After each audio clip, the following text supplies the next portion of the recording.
Hey, listen, I appreciate you guys watching this. Here's the deal. We at Summit, we just really want to impact the whole kingdom and make a difference in this world while we're here. So what I'd like to do is just get this first video blog kicked off just by telling you a little bit about us and what we're trying to do.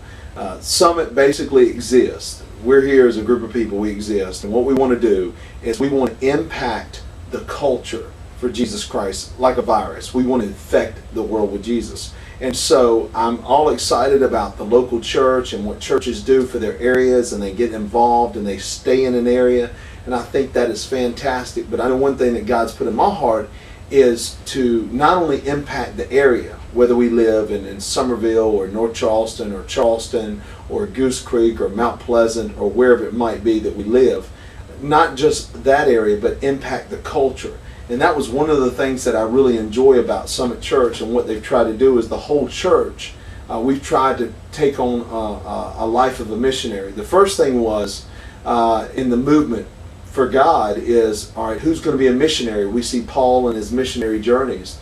The second thing is they said, okay, now that the missionaries are out there, they need money. And then all of a sudden, 1,800 years later, you had this big push for the Lottie Moon offering and those type of things, and to really help the missionaries.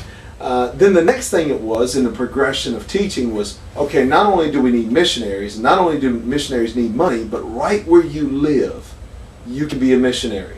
And so that was the next thought process within the church was, hey, we're going to be a missionary. I can be a missionary at West Vaco. I can be a missionary at CSU if I'm a student. I can be a missionary to my family and my house. I can be a missionary at my job downtown. I can be a missionary wherever I go, when I'm on the beach or when I'm out to eat at Ryan's, one of my favorite places.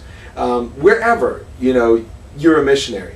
Well, then the next movement is even on a grander scale, and that's the movement that I'm excited about at Summit, is when the whole church starts to live as a missionary, sees its whole purpose as a missionary. And so you pick up where you are and you go to a place where people are, and you try and infect the whole area with the gospel. In other words, you don't become a church family and then all of a sudden say, hey, let's go get a piece of land. So we go find the cheapest land that we can find, 4+ acres, because you've got zoning laws. And then all of a sudden, next thing you do is you begin to build a building. You have a campaign fund and you build a building. And next thing you know, you've got this beautiful church building on this piece of property. And then you're working hard to get everybody to come to you. That's not what we are right now. And what we're trying to do is we're trying to go to the people. And so the reason why we're on campus, well, God led us there. And they've never had a church there on campus at CSU. And we're not just a campus church. Just because we meet on a campus doesn't mean we're a campus church. We're a church for all people.